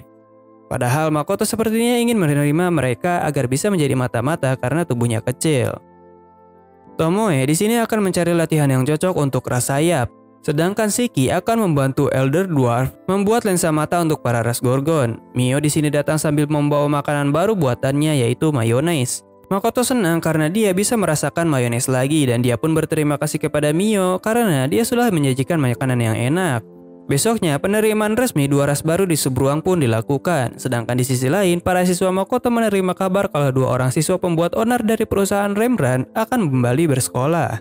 Mereka berharap kalau 2 orang itu tidak membuat masalah lainnya yang membuat sekolah kerepotan. Besoknya, lagi-lagi cuaca Subruang tiba-tiba berubah. Hal ini membuat sebagian masyarakat terganggu karena hasil panen dari tanaman pun menjadi tidak maksimal. Tomoe akan berkeliling lagi menemukan kondisi iklim yang sesuai seperti di Jepang agar kondisi Subruang bisa menjadi normal lagi. Sedangkan Makoto akan segera kembali ke kota Hrothgar bersama Shiki. Mio dan para penduduk lainnya merasa sedih karena mereka akan ditinggalkan oleh tuan muda lagi. Namun Makoto berjanji kalau dia akan sering kembali ke depannya. Setelah sampai, Makoto disuguhkan koin emas yang sangat banyak dari perolehan pedagang perusahaan Kuzunoha. Aqua dan Eris pun diberikan hadiah pisang yang sangat mereka sukai. Sesampainya di akademi, Kuzunoha didatangi oleh Bright Sensei yang ingin memesan botol pemulihan lagi untuk murid-muridnya, dan Kuzunoha pun menerima permintaan dari Bright Sensei. Dengan begini, bisnis perusahaan Kuzunoha menjadi semakin dikenal oleh banyak orang. Namun yang membuat Kuzunoha kurang nyaman adalah setiap hari dia selalu mendapatkan surat lamaran dari para siswa yang mengincar kekayaannya saja. Tapi Shiki memberikan informasi kalau ada 3 murid tambahan yang akan masuk ke dalam kelas Kuzunoha. Para murid baru itu adalah 2 putri dari Rembrandt yang bernama Shifu Rembrandt dan Yuno Rembrandt. Kuzunoha merasa bersyukur karena mereka berdua telah pulih sepenuhnya dari kutukan waktu itu. Satu orangnya lagi adalah Karen Force yang merupakan siswa pindahan dari kerajaan tetangga. Namun Makoto di sini langsung menyadari kalau Karen adalah seorang iblis yang menyamar. Jin bersama yang lainnya kaget dengan perilaku Rembrandt bersaudara karena dulu mereka selalu berbuat onar sambil menyombongkan harkat mereka. Tapi sekarang mereka sangat tenang dan berwibawa. Melihat itu, Kuzunoha berkata kepada Shifu dan Yuno meskipun dia mengenal ayah mereka tetapi dia tidak akan pilih kasih terhadap sesama murid.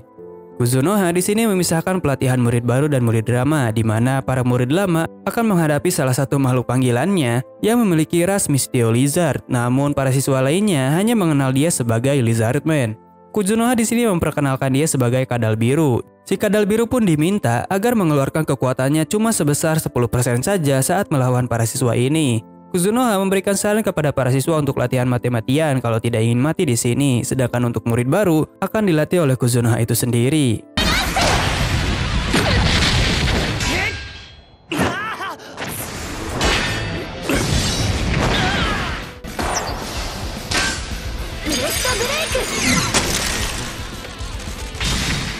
Sambil mereka menyerang, Kuzunoha di sini memberikan berbagai saran dan penjelasan tentang kekurangan mereka, jadi mereka bisa belajar sambil praktik bertarung secara langsung.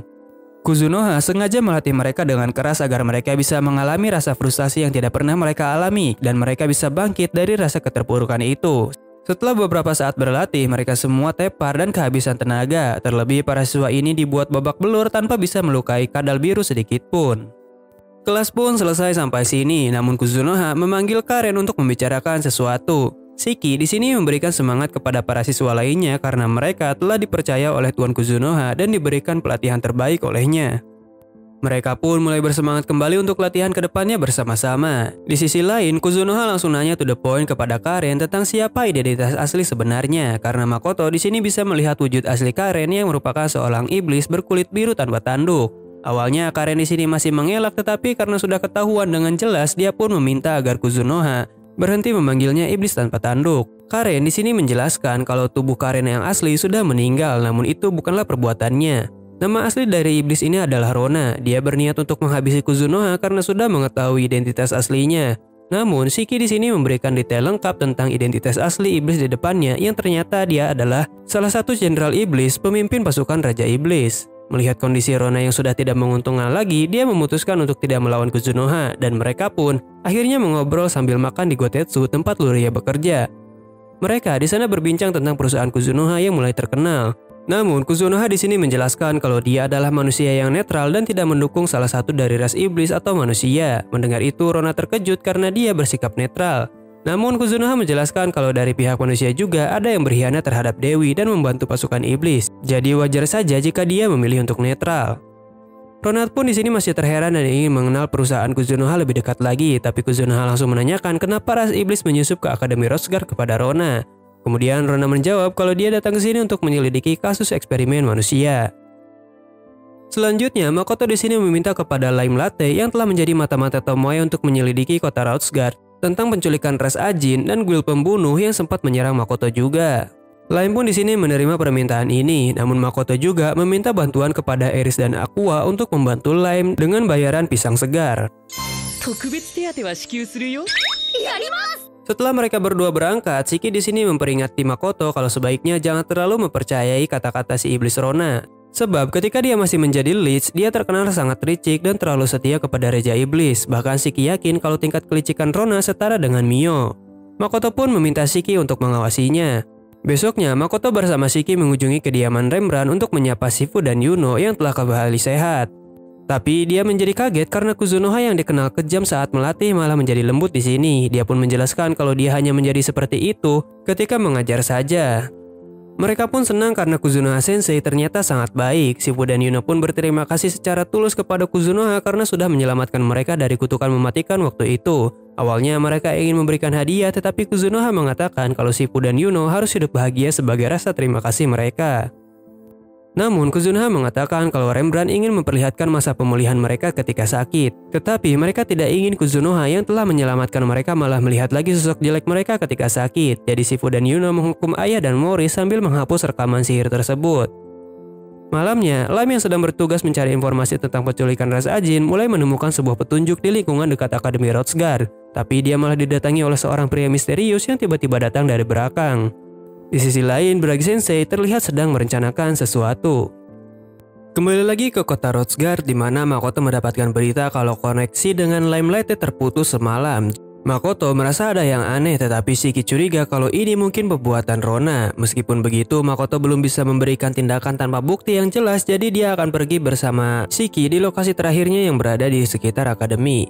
Ternyata semalam Lime bertemu dengan sosok pria rambut putih yang terlihat cukup kuat. Dia bahkan bisa memblok transmisi telepati menggunakan sebuah item. Di saat Lime menyerangnya pun, pria itu bisa menangkisnya dengan mudah. Lalu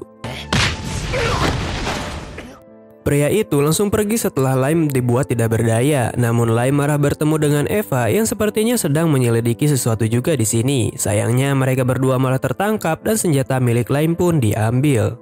Namun, Lime di sini tetap tenang sambil menawarkan kebebasan kepada Eva sebab Lime sudah mengetahui sosok Eva dari tuannya. Eva mengatakan kalaupun dia bisa keluar, dirinya pasti akan diincar oleh organisasi ini sebab saat ini dia hanyalah seorang pustakawan di Akademi Rotsguard tanpa mempunyai kekuatan tempur yang cukup. Lime pun menawarkan perlindungan di balik perusahaan Kuzunoha. Mendengar itu, Eva mengatakan kalau perusahaan Kuzunoha bisa menjamin keamanan dirinya dan adiknya, maka Eva akan memberikan hadiah yang mungkin sedang dibutuhkan oleh Kuzunoha tentang orang yang sedang dia cari. Mendengar itu, Lime menyepakati perjanjiannya sambil mengeluarkan senjata rahasia Kazeguruma. Lalu namun, di saat mereka mulai memeriksa lebih dalam, di sana mereka malah melihat hasil eksperimen manusia dan ras lainnya yang dijadikan satu seperti Chimera. Namun, dengan melihatnya saja membuat mereka tidak nyaman. Jadi, Lime pun di sini bermaksud untuk mengakhiri penderitaan mereka. Makoto dan Shiki sudah sampai di lokasi terakhir Lime berada. Di sana, Shiki merasakan keberadaan seekor naga yang kuat. Bisa dikatakan kalau kejadian ini bukanlah ulah Rona sebab dia tidak dekat dengan naga kecuali Sophia Bulga dan Lancer. Shiki mulai bersemangat karena dia bisa menghadapi mereka berdua yang melukai tuan muda Makoto. Tetapi Lime di sini keburu datang dan menghancurkan semangat berapi-api Shiki yang sudah membara tadi. Makoto juga kaget karena Lime datang bersama Eva.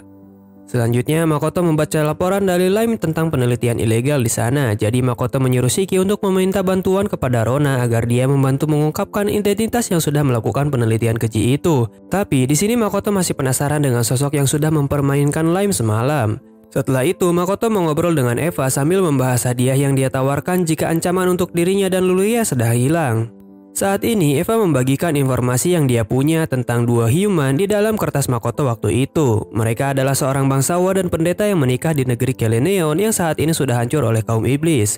Eva menjelaskan kalau mereka terpaksa pergi dari negeri itu, lalu kabar dari keduanya tidak terdengar lagi sampai sekarang. Makoto bertanya kenapa Eva bisa mengetahui informasi itu. Ternyata Eva adalah orang yang selamat dari insiden pedang 10 tahun lalu di Keleneon. Namun hampir semua catatan sejarah dari negara itu sudah dilenyapkan, jadi Eva belum mengetahui secara pasti tentang informasi valid lainnya. Eva menjelaskan pula tentang dirinya dan Luria yang dianggap sebagai pecundang karena sebagai bangsawan negeri Keleneon malah melarikan diri di saat rakyatnya berperang. Mereka bahkan sempat ingin bunuh diri namun itu tidak jadi. Akhirnya Eva memutuskan untuk berkontak dengan organisasi anti Dewi supaya bisa memanfaatkan kekuatan mereka agar bisa merebut kembali Keleneon. Sayangnya dia malah terungkap bersama Lime waktu itu. Mendengar itu Makoto pun berjanji akan melindungi Eva dan Luria dari segala bahaya apapun.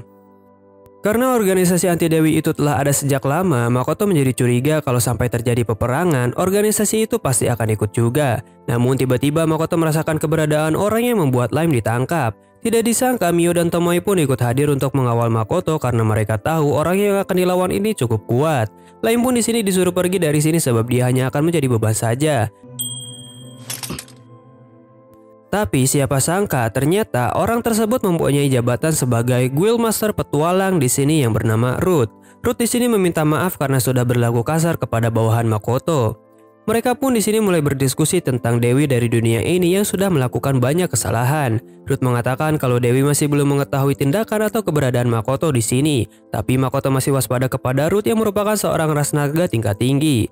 Tomoe di sini mengenal Ruth dan menjadi heran sejak kapan Ruth itu menjadi pria. Ternyata Ruth di sini mengganti kelaminnya sejak 300 tahun yang lalu. Sepertinya Ruth di sini memiliki sifat yang sangat periang dan selalu menggoda Makoto. Hal ini membuat Tomoe dan Mio marah karena dia seperti tidak serius dalam pembicaraan kali ini. Tapi setelah dia mengatakan kalau dirinya datang untuk membahas tentang guild petualang, Makoto pun ingin mendengarnya. Di sisi lain, Shiki telah meminta Rona untuk mencari dalang sebenarnya dari percobaan manusia di sini. Kembali lagi ke tempat penginapan di mana Ruth menjelaskan kalau dialah orang yang telah mendirikan guild petualang pada 1000 tahun yang lalu. Dia bisa membuatnya karena tuannya sama seperti Makoto, yaitu orang isekai.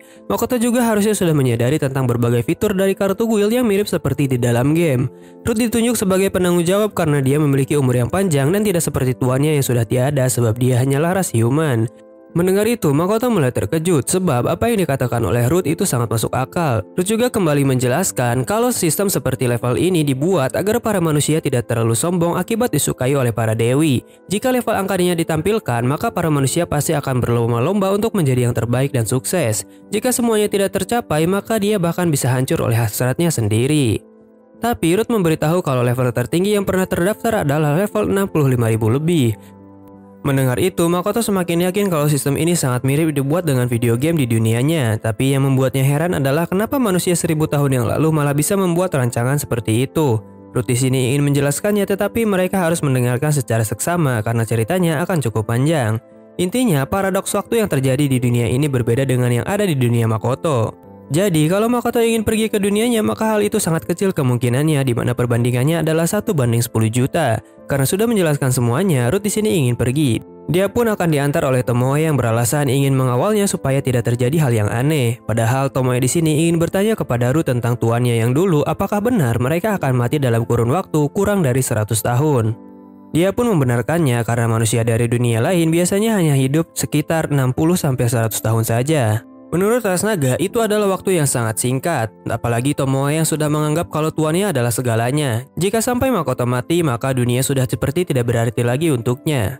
Tomoe pun di sini bertanya lagi apakah menurut Ruth Makoto akan kembali ke dunianya atau tidak, tetapi Ruth hanya menjawab kalau itu hanya bisa dilakukan jika terjadi sebuah pemicu.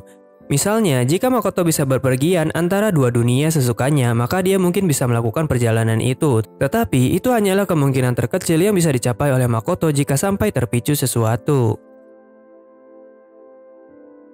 Para anak buah Makoto di sini mengeluh saat mencari informasi dengan Rona karena dia terlalu sulit dikendalikan, jadi Makoto sendiri yang akan berdiskusi dengannya. Akhirnya, Rona dan Makoto pun sebagai Kuzunoha bertemu di Gotetsu. Di sana, Kuzunoha ingin agar Rona mengurus organisasi yang melakukan percobaan itu. Jadi, Rona akan meninggalkan akademi dari tubuh Karen saat ini.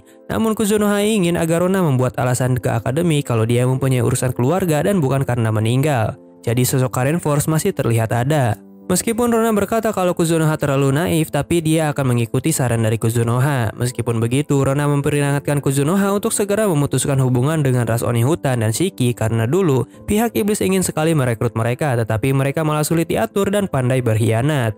Mendengar itu, Kuzunoha tidak khawatir sama sekali karena dia sudah tahu Oni Hutan menyukai pisang dan Shiki memang lead yang telah berubah menjadi manusia kembali.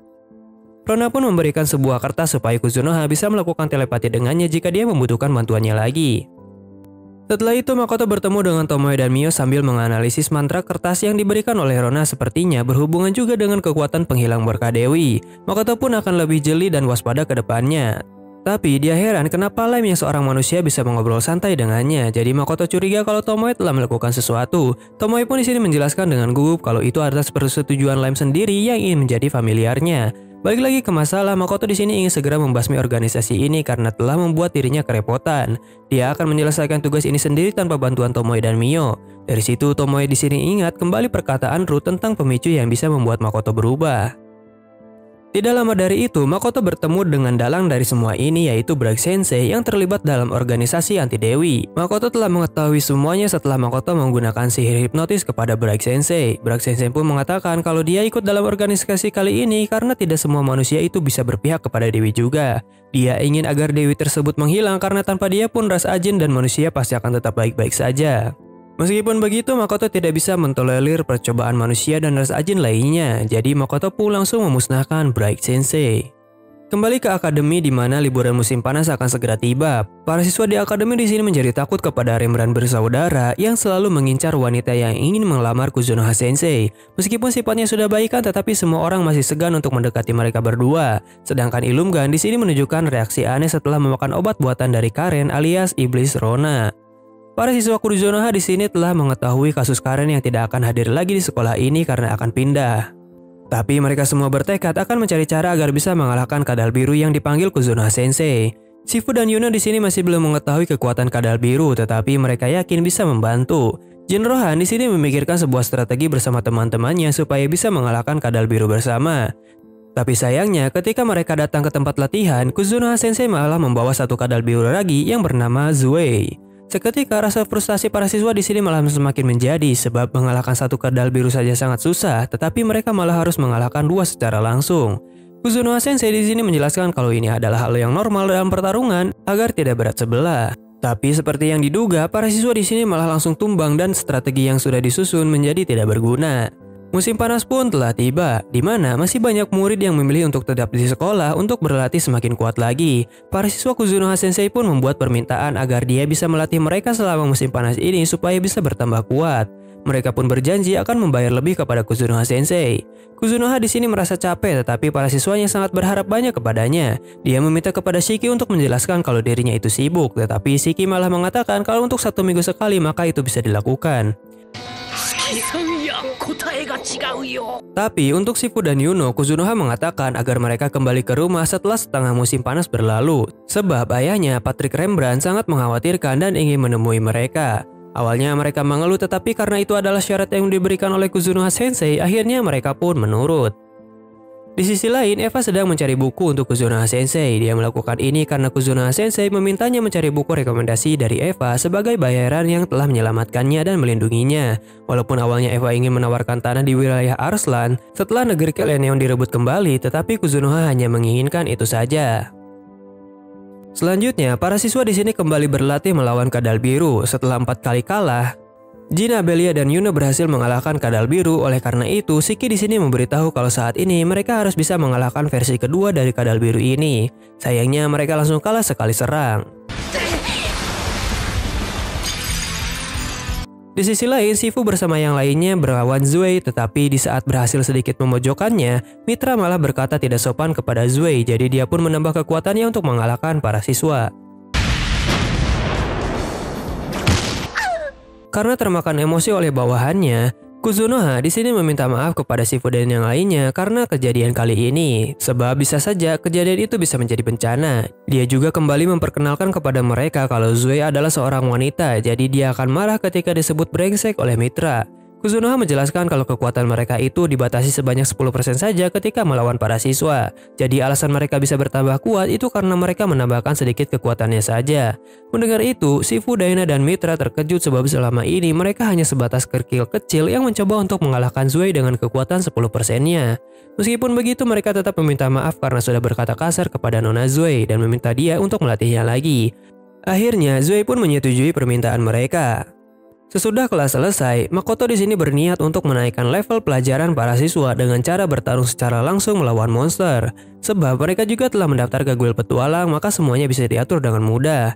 Tidak lupa, Makoto mengirim Eris diam-diam untuk mengawasi para siswa jika mereka dalam bahaya. Besoknya, para siswa ini mengalahkan banyak monster dengan cukup mudah. Mereka merasa semakin kuat setelah menerima pelatihan dari Kuzunoha Sensei dan Shiki. Di sini terlihat kalau Abelia semakin menyukai Shiki dan rela untuk menjadi istri kedua atau ketiganya jika memungkinkan. Hari berikutnya para siswa ini bertemu dengan monster setengah naga yang cukup kuat. Awalnya mereka berpikir untuk melarikan diri, tetapi mereka cukup yakin dengan kekuatannya saat ini. Tapi sayangnya, Akibat raungan itu, para siswa terkena stun dan tidak bisa bergerak. Di saat monster itu akan menyerang, disitulah Aris datang menolong mereka semua dengan cukup mudah. Dia pun sedikit memberikan kata-kata motivasi kepada para siswa walaupun dengan caranya yang nyentrik.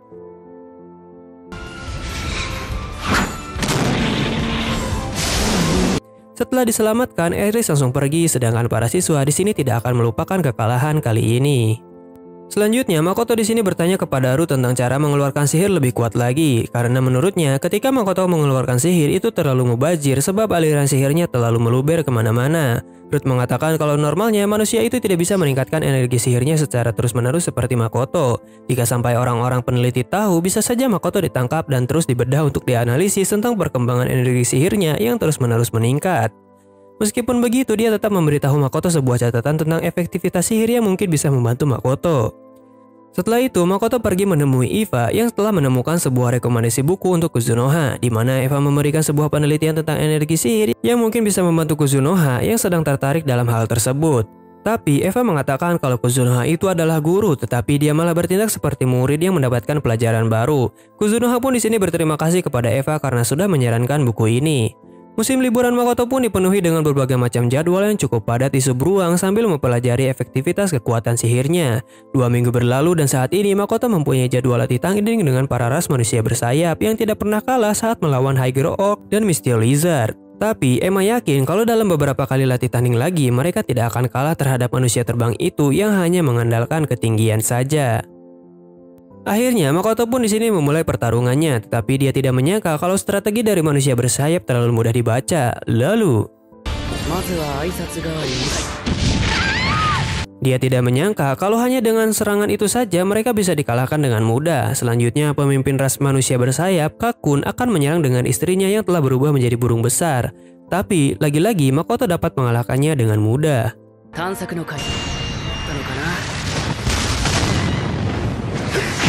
Kemudian, Makoto di sini memberikan saran dan masukan kepada ras manusia bersayap kalau mereka terlalu mengandalkan jarak saja dengan musuhnya, maka Highland Orc dan Misty Lizard pasti akan segera bisa mengalahkan mereka dalam waktu dekat.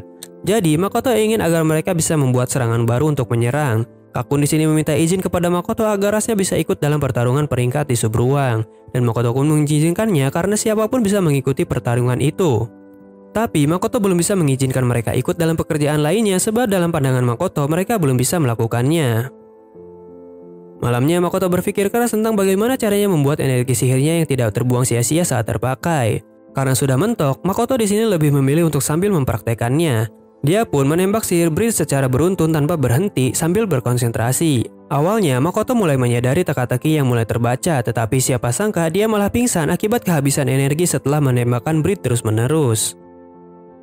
Paginya, Makoto dibangunkan oleh Tomoe dan Mio yang merasa khawatir kepada tuannya. Dia pun berterima kasih kepada mereka yang sudah selalu berada di sampingnya. Setelah itu, Makoto sarapan dengan menu buatan dari Mio yang semakin mahir memasak. Sedangkan Tomoe di sini meminum sake buatannya sendiri yang saat ini selalu dikembangkan supaya bisa merasakan sake yang setara dengan sake Jepang.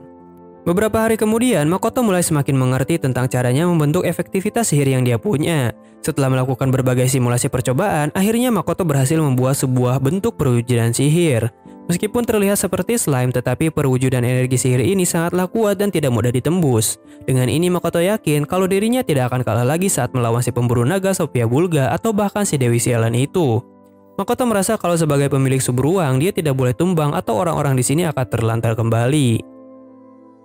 2 minggu kemudian, Makoto menerima informasi kalau saat ini Tomoe dan Shiki telah merencanakan pertunjukan untuk sebuah ras subruang agar mereka bisa menunjukkan kekuatan baru yang telah diasah setiap hari kepada tuan muda Makoto. Tomoe mempersiapkan batu ini yang telah dilapisi sihir khusus oleh Shiki agar muncul angka ketika diserang oleh perwakilan tiap ras subruang. Peserta pertama dalam pertunjukan kali ini adalah Emma dan Agares dari Highland Orc. Emma memberikan sihir penguat agar Agares bisa memberikan kekuatannya secara maksimal.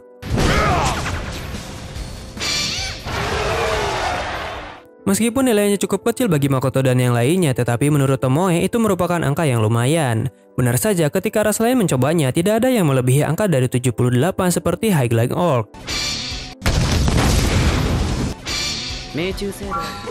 Makoto di sini sedikit terkejut karena setiap orang menunjukkan perkembangan yang luar biasa. Tetapi dia malah heran dengan penampilan dari Aqua dan Eris yang sepertinya ingin menunjukkan sesuatu. Makoto dan yang lainnya cukup terkesan dengan sihir ini, bahkan Tomoe dan Mio akan sedikit kerepotan untuk menembusnya. Eris di sini memprovokasi setiap orang kalau mereka tidak akan bisa menghancurkan perisai ini. Melihat itu, Makoto menemukan sebuah celah yang mungkin bisa digunakan untuk masuk ke dalam pelindung itu melalui bawah tanah yang tidak terlindungi. Aqua dan Eris pun di sini terkejut karena Tuan Makoto bisa menembusnya dengan mudah. Dia pun memberikan saran agar Aqua dan Eris bisa memperhatikan bagian yang tidak terlindungi. Selanjutnya, Mio di sini memperlihatkan sebuah jurus barunya di mana dia membuat sebuah kostum hero berdasarkan ingatan dari Tuan Muda Makoto. Lalu Shiki di sini ingin menunjukkan jurus barunya juga kepada Makoto dengan cara melepaskan beberapa sihir melalui cincinnya. Dan tongkat sihir Shiki berubah menjadi pedang besar buatan Elder Dwarf yang dinamai sebagai Dragon Slayer. Makoto menyadari kalau pedang itu mungkin ditunjukkan untuk melawan Mitsurugi. Lalu Makoto pun memuji Shiki karena sudah berkembang lebih baik lagi. Namun Makoto juga ingin memperlihatkan jurus barunya kepada semua orang tentang perwujudan sihir miliknya. Semua orang di sini merasa excited melihat jurus baru Tuan Muda mereka. Tapi saat Makoto sudah memperlihatkan perwujudan sihir, semua orang terkejut betapa kuatnya Makoto. Tomoe juga tidak habis thinking kalau tuannya bisa berbuat sampai sejauh itu. Lalu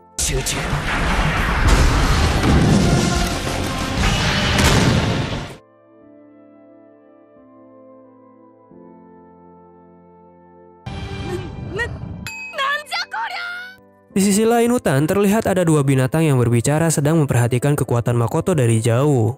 Suburuang ini adalah manifestasi dari kehidupan di bumi yang di dalamnya terdapat flora dan fauna yang memiliki kemiripan hampir 100% berkat kekuatan naga Tomoe dan Makoto. Tapi sepertinya, jauh di dalam hutan terdapat monster buas yang mengintai para warga Suburuang Iblis. Makoto pun mendengar berita kalau ada ras orc yang terluka akibat diserang oleh beruang dan serigala di hutan utara. Untungnya dia dibiarkan pergi karena mereka bisa berbicara. Oleh karena itu, Makoto di sini ingin pergi ke sana untuk berbicara dengan mereka. Setelah memasuki hutan, Makoto melihat tanda kalau ini merupakan wilayah mereka. Akhirnya beruang itu muncul, tetapi Makoto malah namun, hanya dengan satu serangan saja beruang itu dapat dikalahkan oleh Makoto. Tiba-tiba Makoto dikepung oleh kawanan serigala tetapi mereka tidak bisa menyerang Makoto yang diselimuti tubuh magisnya. Karena sadar tidak bisa menang, akhirnya mereka mau berbicara dengan Makoto.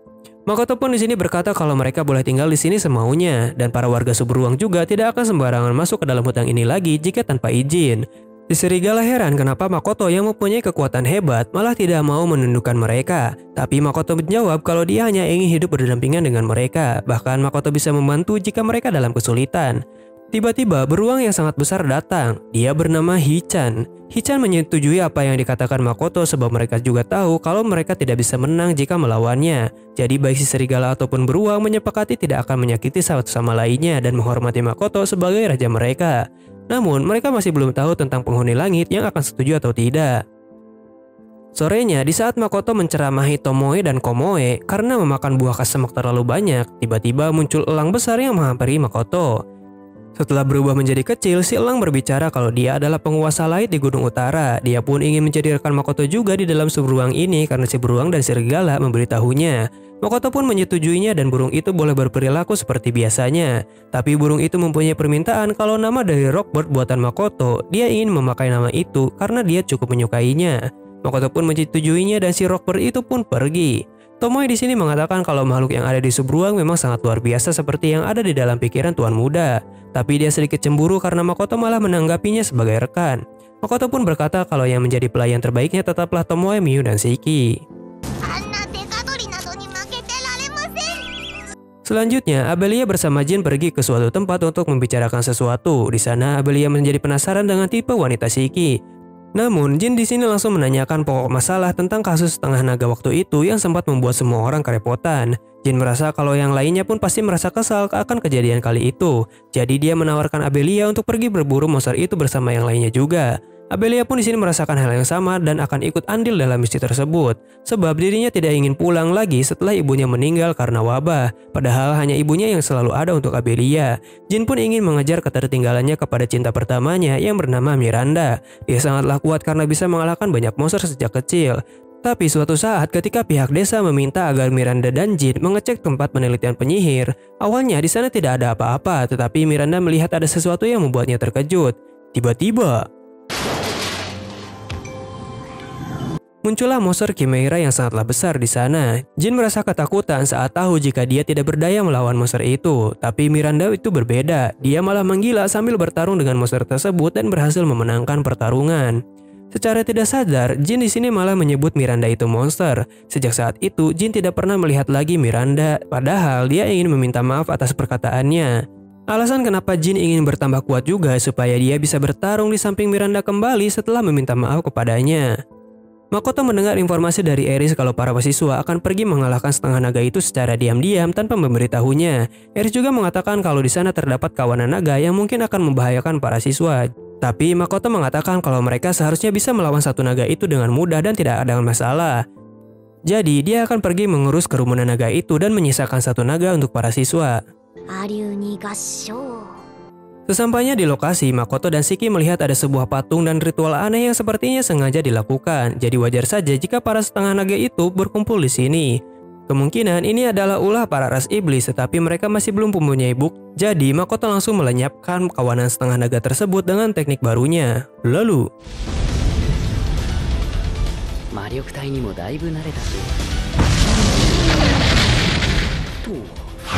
di sisi lain, Shiki memberantas kelompok iblis yang membuat ritual aneh tadi, tapi sayangnya dalangnya yang sebenarnya melarikan diri sambil membawa harta suci Elysion yang telah memanggil ras setengah naga tersebut.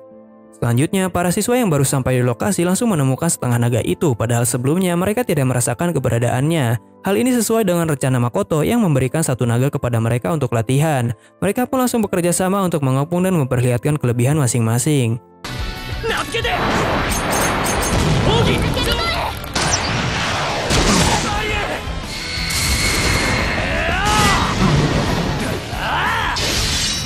Hingga akhirnya monster itu sudah sangat terpojok dan dijadikan geprek oleh siswa Makoto. Mereka pun senang telah berhasil mengalahkan monster tersebut. Sedangkan di tempat lain, Sofia dan Mitsurugi mendatangi tempat di mana terakhir kali nama Sofia masih menjadi Miranda yang meninggalkan Jin waktu itu. Ternyata ini adalah tempat eksperimen dari pemimpin naga Ruth yang menjadi incaran dari Sofia Bulga. Karena Sofia mengetahui kebenarannya waktu itu kalau dirinya menerima darah dari Ruth dan menjadi objek percobaan manusia buatan. Di sana Sofia teringat akan jin kecil namun dia sudah tidak bisa kembali lagi. Lalu dia pun pergi dari tempat ini.